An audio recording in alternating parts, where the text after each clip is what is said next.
start out by saying that it is just about like raising pigs and cattle and sheep, except a little bit different.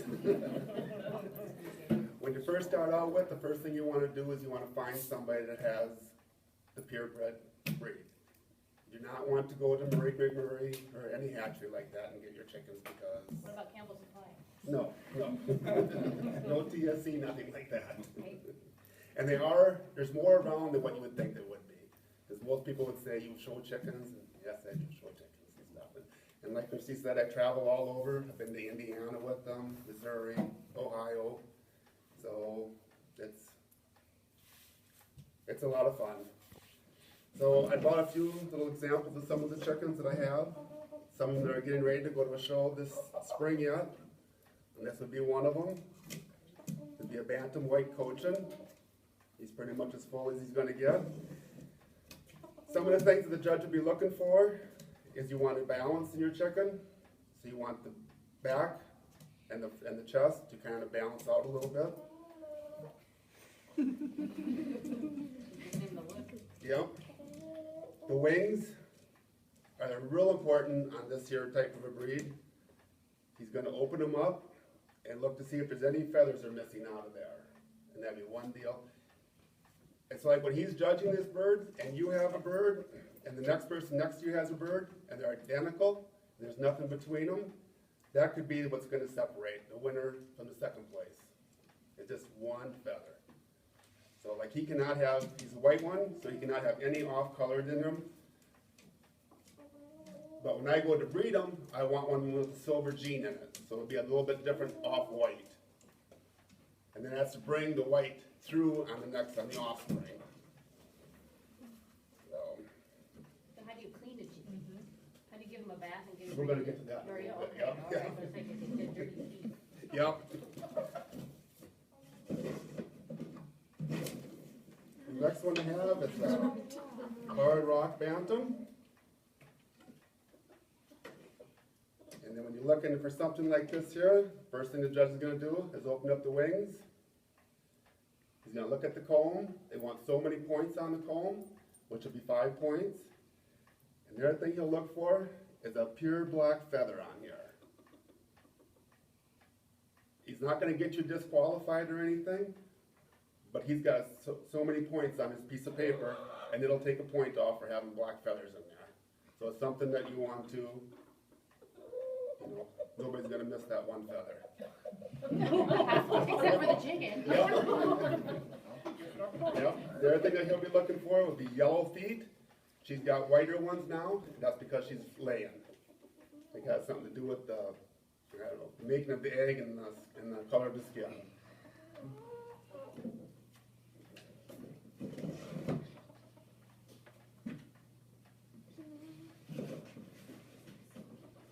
Next one I have will be the white silk or the splash silky.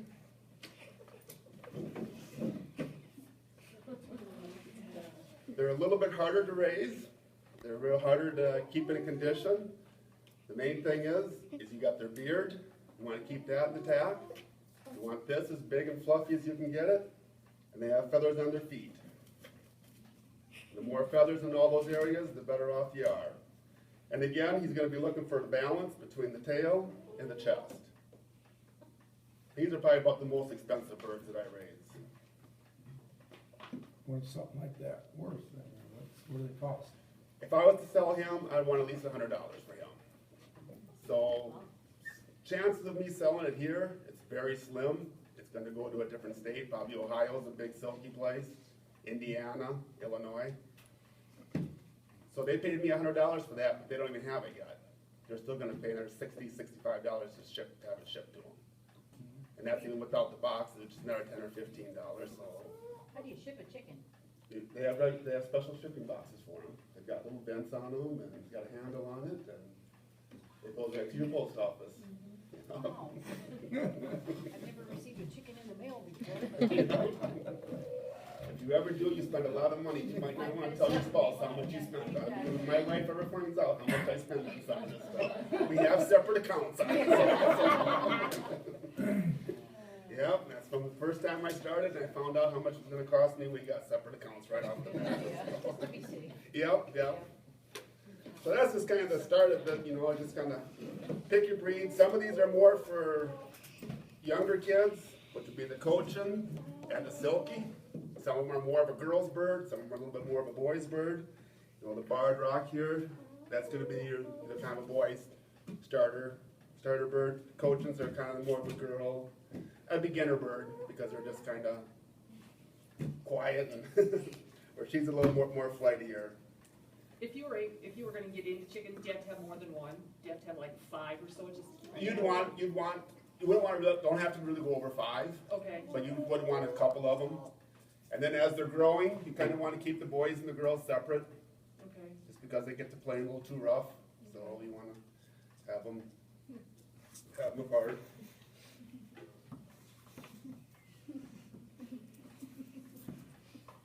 Is there any other questions up to now or anything, or? So how do you get, you said it has to have so many feathers and have to have the fluffy head, how do you get to that point? I mean, As they're growing, the process goes the whole time. So if, like, you want to keep feathers on their legs, from almost the time you get them on wood shavings right off the bat. Because that's what you want to get it. For, to keep their beards, just a little water, just your pop bottle sits up on top of it. And then, this just kind of hooks onto your cage and just wraps around there. Now all that's going to get wet is just the beak. So that's kind of what I use for the water. Then for their feed, I just have a deal like this here. But then I'll take like duct tape or bubble wrap, and I'll put that around there so that this here can't rub. It's going to rub just on a softer area. It's not a guarantee it's not going to rub off, but it definitely will help. Anytime that beard and stuff starts to get wet, it comes out very easily. Will it grow back? It will, but never in time to take it to a show again. It'll take, it'll have to go almost through a full molt before it'll come back again. And what happens with them when a chicken molts? What does that mean? When the chicken molts, it drops its feathers. So is a featherless chicken? Well, not all at one time, but you'll know if she's in molt because you'll have a pen full of feathers. And it'll be over a couple of weeks and Do that they do it once a year? well, it all depends. I will stress mine sometimes to make them come into a mold. If I have one that I really want to take to a show, and the show is still 2 or 3 months away, I'll force them into a mold, and I'll put them in a kind of a dark cage, and they'll sit there by themselves, and I'll only have the lights on just for a couple hours a day. Just enough for them to get food and water. Yep. Do the chickens ever get sick? And like, what kind of sickness do they have? They do get sick. They get like a respiratory thing. When you get the respiratory thing, it goes through them really fast. And if you don't get on top of it, you'll know it in a couple of days. So your chicken will not be there. So and the best thing is you get like oxy tetracycline, I believe it's called. And then we have Bactrin tablets, which is something you put into their mouth. And people say, why do you put it into their mouth? Because that way you know that they got it. If you put stuff into their water, it's not necessarily mean that they're going to go get a drink of water. A lot of times when you don't feel good, you just want to just stand there. So that's kind of what I give them for that. And they'll start to have like a eye thing, start to drain. They'll sneeze, and then they'll just kind of droop their head and walk around. So you'll kind of know if they're not feeling so good. But that's your main thing, is a respiratory deal. Do you have to give them special food to get them conditioned to go to your shows, or you just put them on like corn? It all depends again on what you have. So whenever you're going to pick your breed, that would be a good thing to check out. This white chicken, the last thing you'd want to give him would be corn. Except you would give him just a little bit because you want to keep the yellow in his legs. But you don't want the yellow to come through his feathers. And that's what usually happens. Too much sunlight for the white chicken, it'll bleach them and turn your white chicken into a different color. So it's something to be, it's something always to be watched for. So, and then as far as getting them actually ready for the show as they're growing, I use 2 different things, and this is for the mites or the lice.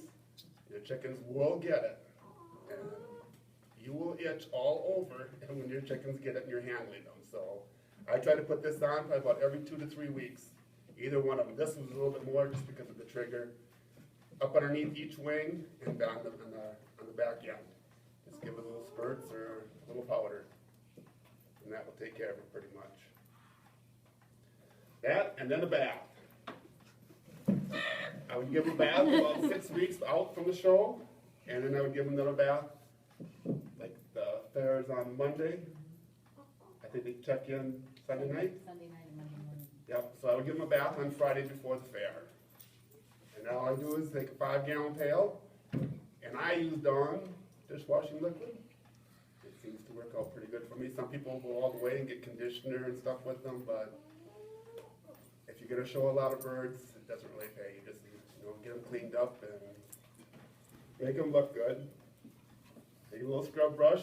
Want clean fake toenails, legs, the whole 9 yards. So. Then when I'm all done, so I got my soapy water. I've got another 5-gallon pail of just rinse water. When it's all said and done, I put mine out in the sun. If it's 70, 80 degrees outside, let them kind of drip dry a little bit. But like these cochins and the silkies, I take a hair dryer to them and fluff them up. The fluffier, the better. Because again, you're trying to make the back end and the front end balance out.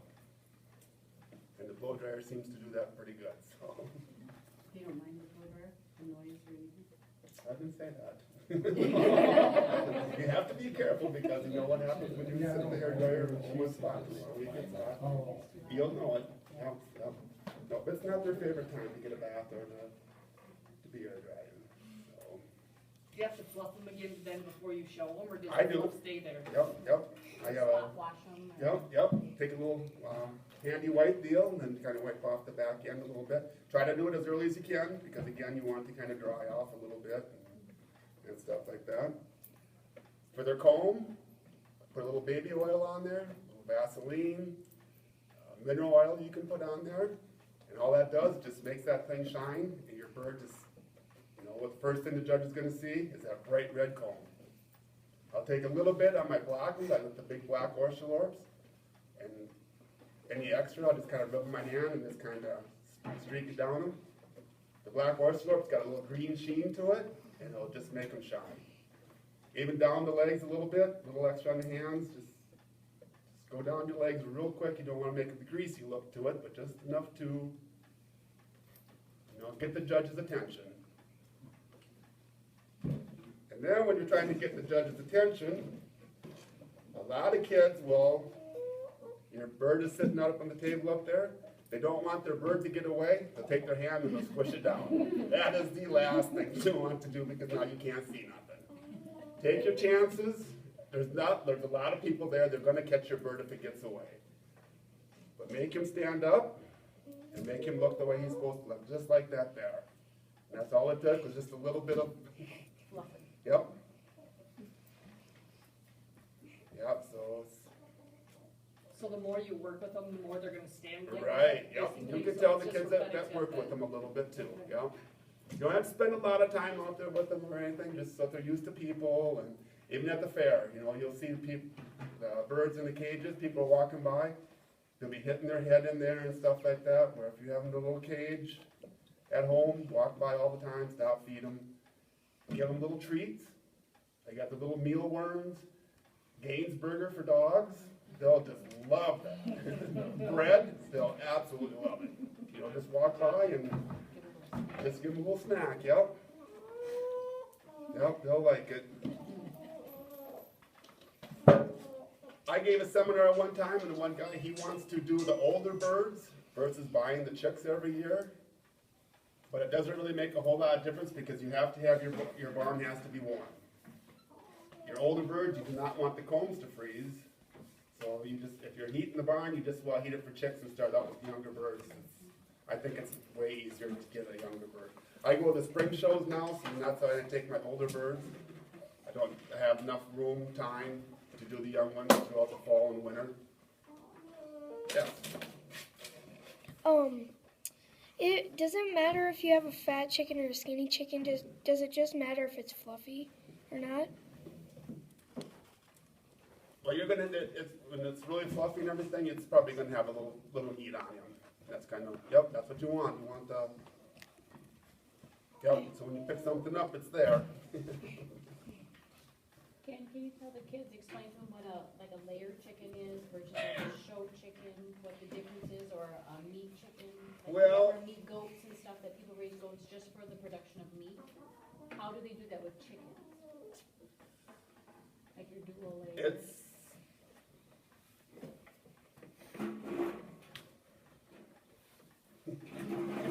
Ask the question again. Can you explain to the kids what the differences are in the chicken breeds, you know, like your layer chickens versus your dual chickens that lay eggs, and you can use Okay, them as yep. fryers, you know, not Right. like your white leghorns, but Yep.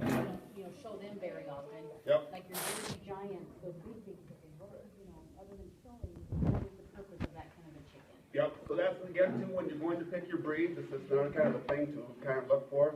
These little bantam, they're not really good for anything except for lawn ornaments and shows. That's really fun. Yep, that's pretty much all of it for.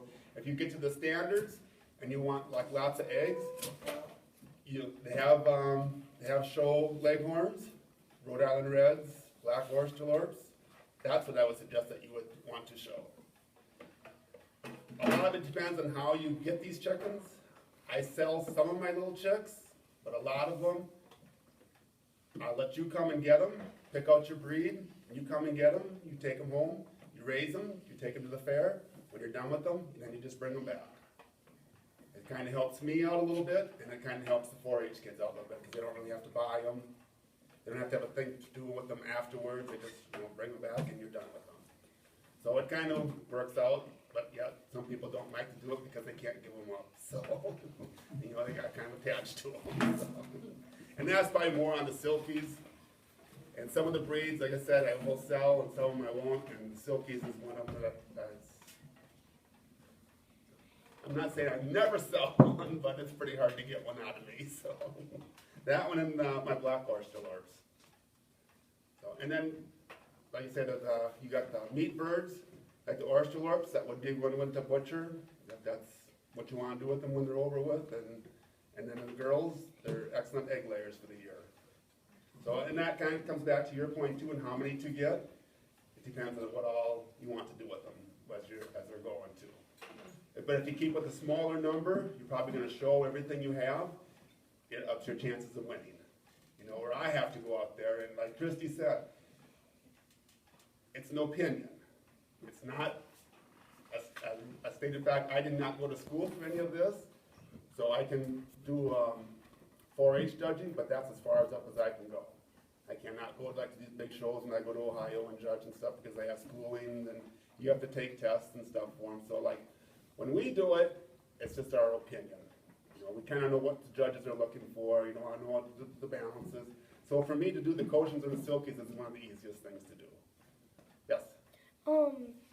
The red gobbler thing, do the judges look for that stuff too? Yep. Everything on that chicken, they have it specified what they're looking for, no matter what the breed is. If you do the Rhode Island Reds, their legs are pure yellow, but they have a little brown coming down the front of it. If you don't have the little brown on there, you lost points. Some of the disqualifications, like on the combs,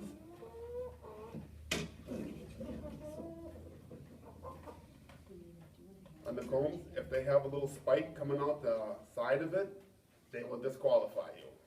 I don't know so much if they do it in the 4-H end of it, but if I find one on a kid's bird, I just tell them that that's as far as it's going to go.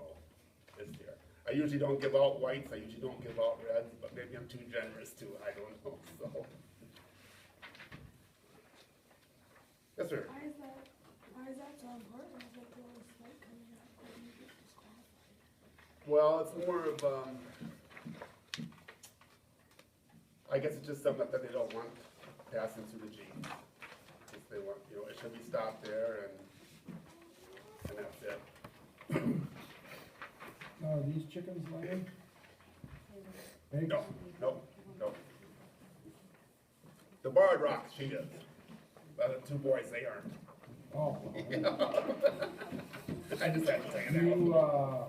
Do eat her eggs then, or do you? Yep. But again, for the bantams, so your egg is probably only about a big. I mean, they're good just for scrambling if you don't mind standing there cracking eggs, but you know, they're not like your Rhode Island Reds where your eggs are much bigger. What's the average life of, say, some, you, chickens that you have in the Usually 8 to 9 years, but I try not to keep them in my show group that long. This Barred Rock, she's probably one of my older ones, and she's probably about 4. Other than that, you know, and she's done her show prime days they're done. She's, as long as she keeps laying, I keep putting the boy with her and keep getting little ones out of her. Silkies, you know, they're just not a laying chicken at all. I've been doing this now since December, and I think I have 3 black silky chicks because I just can't get the males to breed, and the girls don't lay, and if something happens, and something goes wrong with the boys, and because let's not put 2 chickens together and you get babies. It's a lot of work involved into it. Does anybody else have any more questions? All right, we handed out the sheet of the different parts of the chicken, so Ken, maybe you can kind of talk about how the, what the judge kind of looks for, anything that you haven't touched on. 1, 2. Julie, can you give her your copy just to use? There you go. I kind of think I printed out your. And here they have all the different points of the chicken, and kind of again, it depends on what we're looking at. If this is going to be the Rhode Island Red, if you look at the comb, it says the points. There should be 5 points on there, and he does. He would be all right. And again, you don't want nothing coming out the side because it's kind of like an ingrown toenail, I suppose, in a way. You want them coming out the top of the comb, so anything outside. And same with the standard chicken too. Another disqualification would be if it does not a feather-legged, an Asiatic, it should not have any feathers on the leg. And the judge will find the tiniest little thing on there that even looks like a feather, and he will disqualify you. I had one Rhode Island Red chicken. I showed her for 4 years, and I finally got disqualified because he found one little feather coming off the side of her leg. I never even thought to even look for it anymore after showing her that many times, but yep. Then if you fold the wing out, again, you have what they call the primary feathers and the secondary feathers. How many's in the primary? How many's in the secondary? 6, 7, 8, no. I should If I knew, I wouldn't be asking you. But yep, that is something that the judge is going to, that you have to tell on him. Sickle feathers, if you can't tell if your chicken's a male or a female while it's growing, that's going to be one area. The males are going to have more of a point on the feathers coming over his back. The females will be a rounded feather more.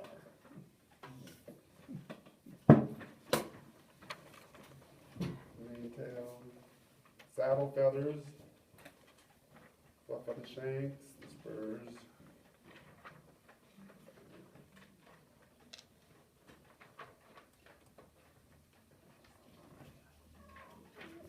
Yep. The angle of his wings is pretty much everything. His, you want to come up along the side. You do not want his wings to be drooping down the side like that there. The tighter they sits to the body, the better it is for him, or for the judge anyway. That's what he's after. It shows that they do not have a weak wing, which is what they call either a weak wing or a split wing. And a lot of times, well, these 3 feathers right in here will be gone, and they're just, it's not there. And then you can really, it almost feels like it's a broken wing right there. A lot of times they'll have you snap the wing back. As long as it goes right back and gets back into place, you're good to go. Another thing with something like this here too, is I'm not that far away. If your chickens get so big, you can always bring them to town and we can stop and take a look at them and kind of see if you have any faults or any DQs on them. Yeah, taking off on you. And then I heard something about they had projects or something. This here crate is an excellent one for kids to build. Dads, moms have time to help them. And now, you kind of give these speeches to a couple other 4-H clubs, so what could make the difference between yours and somebody else's is, some kind of paint design on it, paint a chicken on them, kind of decorate it up a little bit, so it looks like it would be yours. Just be kind of a little crafts thing. The other thing they have at the fair is a poultry showmanship. And that is where you come up and you describe your bird to the judge. And I'm going to have Haley come up and give a demonstration on it. The chickens are ready to bring them in. Yeah. Which one do you want?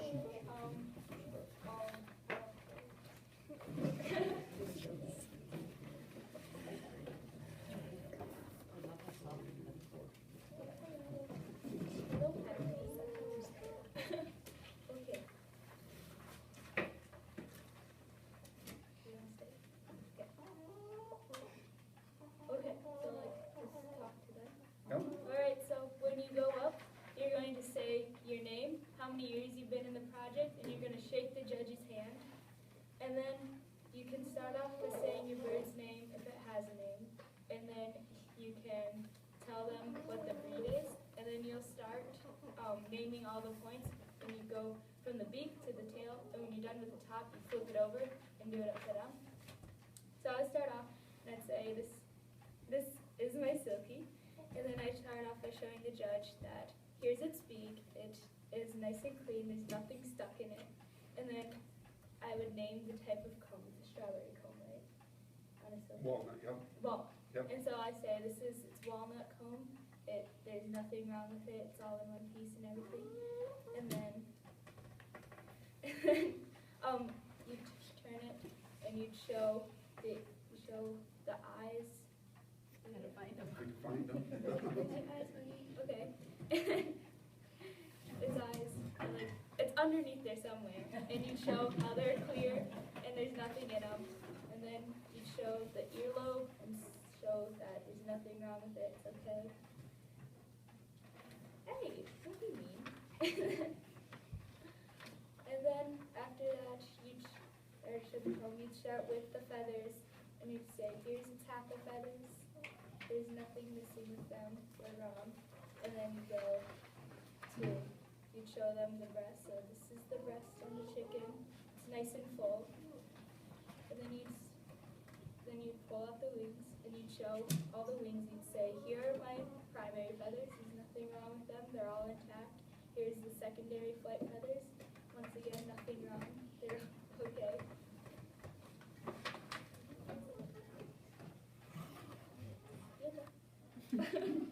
Or not.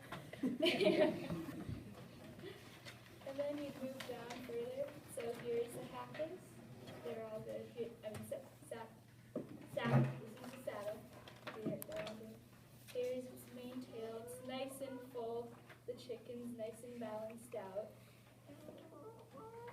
And then after that, you would flip it over. And then you'd show all the parts, so you'd show the breast again, and then you'd show the thighs and the hump. And then you'd show the feet and show that the claws are nice and trimmed and all the feathers on the feet are there. And then, yeah, that's about it. You're good. You're good.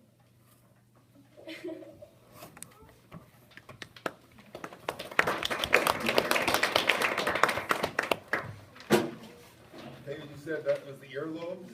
Yeah. What color are they? They're blue. What color are they supposed to be? Okay. Yep. That is something that he will be asking. He wants to know, what do you know about your chicken?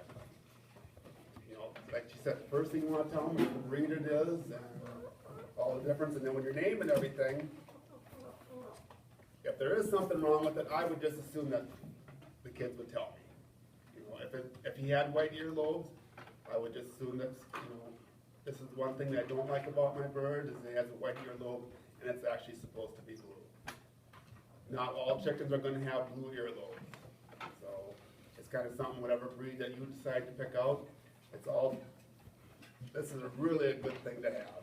You know, just go for the earlobes alone. How many points are supposed to be on the comb, and like she said, the nails should be trimmed. It's just like doing your fingernails. You don't have to worry about it quite so much on young birds as you do if you're gonna take an older bird to the show. So, it's just kind of something with that showmanship. The other thing is, speak clearly and speak loudly, almost so that the audience can hear you. It's basically, it's the judge is sitting up in the corner, and then you take your bird up to the judge, but you want to speak up so everybody can pretty much hear you that's going on.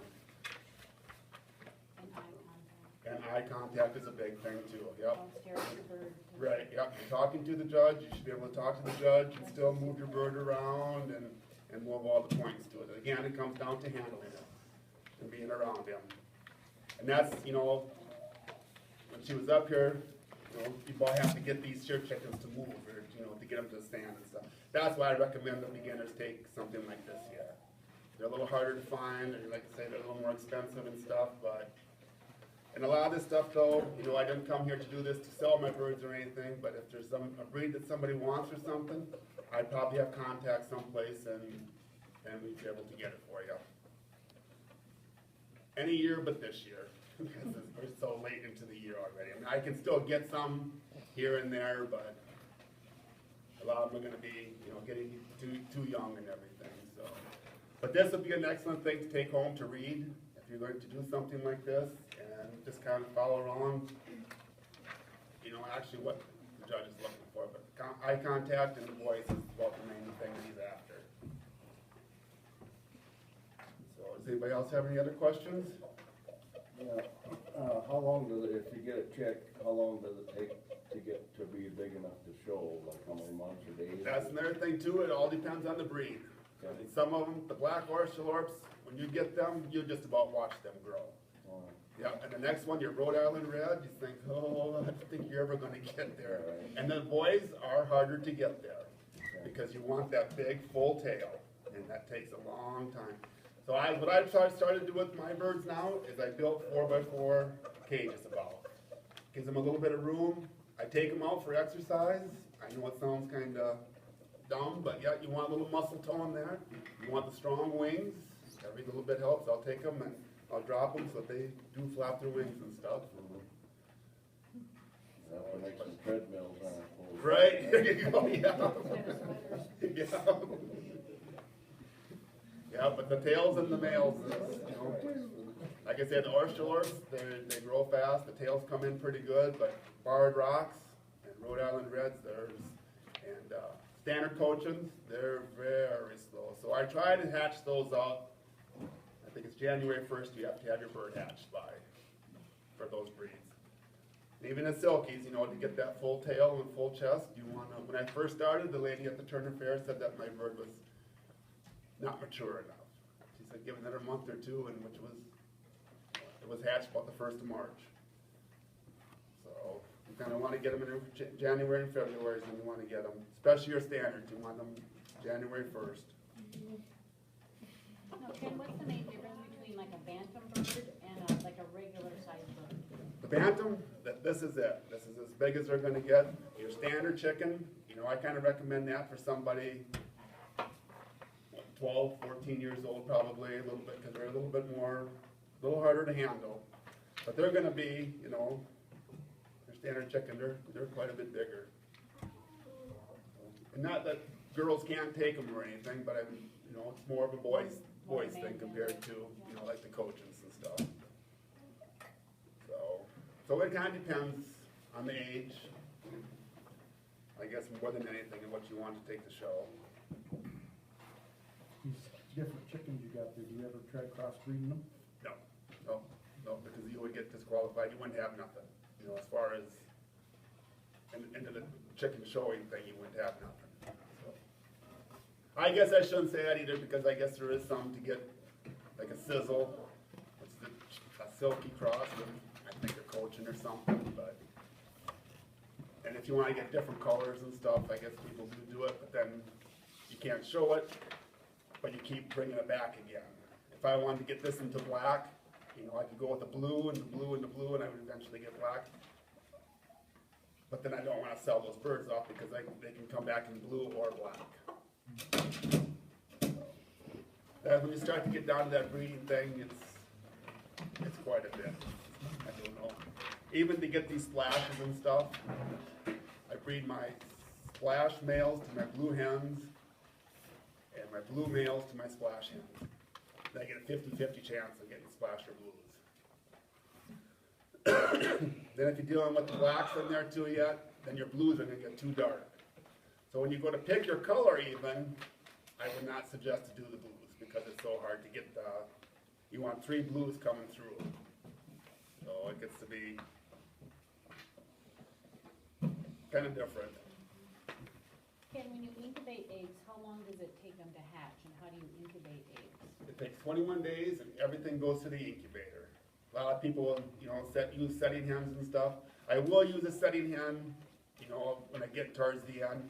If I have a girl that wants to go broody, which just means she just doesn't want to lay anymore. And then they get kind of feisty. So I will let them set on them. Other than that, they go to the incubator. And I hatch anything, I start to put the first bunch of eggs in right around December 14th. So that's 21 days. If they come out a little bit earlier or a little bit later, that's fine. But yeah, it takes 21 days for a chick to hatch. And then I leave them in the incubator for about 2 days after they hatch. Because they have the yolk yet, but just still getting food and water from and all their nutrients. So, and then when I take them out to the brooders, and then I take their beak and I just dip it in the water so they know what is there and everything. And how they find everything, I'll never know, but they seem to. So, anything else?